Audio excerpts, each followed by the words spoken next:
Isang kahangahangang kwento ng isang food delivery rider ang pumukaw sa atensyon ng maraming netizens dahil sa angking kasipagan at dedikasyon nito sa kanyang napiling hanap buhay. Ayon sa kwentong ibinahagi ni customer, ang pangalan ng magiting na rider ay si Michael John Grula na tumanggi pa raw tanggapin ang inaalok na 50 pesos tip dahil baka ma-report daw siya.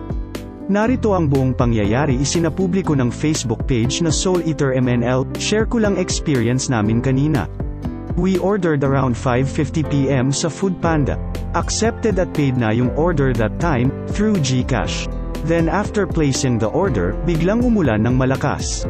So we expected na either ma-cancel yung order or walang mag-pick up na rider since sobrang lakas ng ulan at matik may mga baha na part sa dadanan ng rider. After 20 minutes, nag-notify yung Foodpanda na picked up na ng rider yung order kaya nagulat kami kasi may nag-accept ng bukang kahit maulan. But we expected na delay yung delivery since mahihirapan bamiyahe yung rider. Nagmomotor ako kaya alam kong mahirap bamiyahe kapag maulan. And ang order namin is sa Circuit Makati Pamanggaling while kami is dito sa Mandaluyong located. Minomonitor ko yung way ng rider based sa GPS at alam ko na may part na baha sa madadaanan niya. Expected ko din na siguro sisilong muna si kuyang rider. Pero while monitoring sa GPS, movang sa GPS ay kuyang rider kahit malakas yung ulan. Though delayed yung order namin, we're shocked na umaandar pa din si kuya kahit medyo mabagal. Based sa app, around 20 to 30 minutes ang delivery time but since maulan, nag-notify na din si Foodpanda na may delay sa order. Pero after 30 minutes, tumawag SI kuyang rider.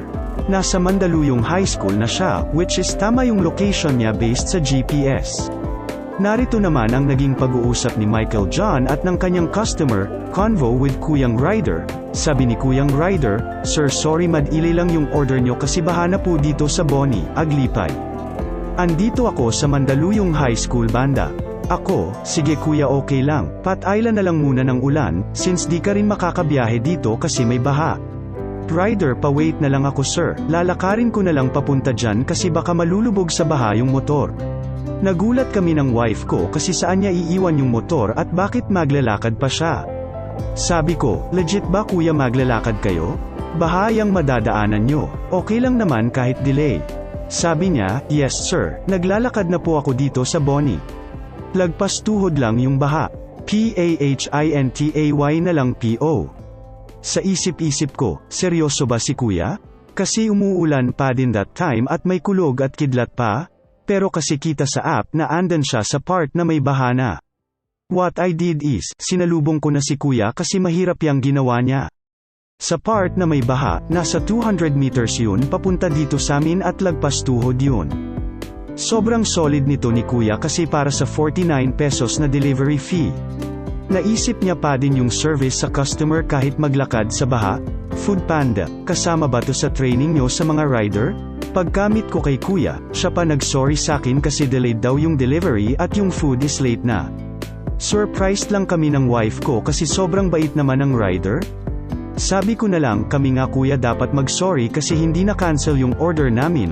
Pero sabi ni kuyang rider, "Okay lang sir, naka-automatic book kasi yung sakin kaya siguro na-book. Hindi ko na-cancel kasi andan na yung motor ko sir, pinasuyo ko na lang dun sa Barangay Tanod na malapit sa 7-Eleven banda, dun ko muna iniwan."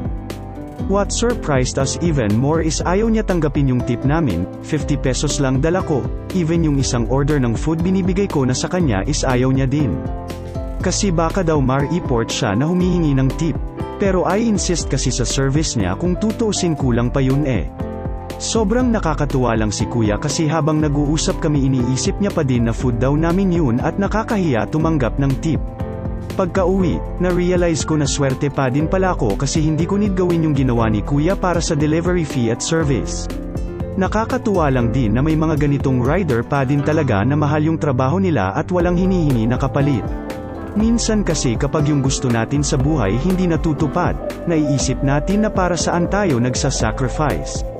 Na parang napag-iiwanan na tayo ng mundo not knowing na may mas nahihirapan pa bukod sa atin. Totoo nga na porke nahihirapan na tayo minsan sa buhay, it doesn't mean na madali na para sa iba. Para kay Kuyang Rider, Michael John Grula. Sobrang saludo ako sa'yo. Hindi ko alam story ng buhay mo or background mo pero for sure, Isa ka sa mga mababait na rider na nakita ko. Foodpanda, baka naman pwede nyo bigyan ng reward yung mga ganitong rider. Kasi yung rating kanina sa app is para sa vendor hindi para sa rider. Bawi ako sa'yo, Kais Michael John Grulia, promise. Maraming salamat.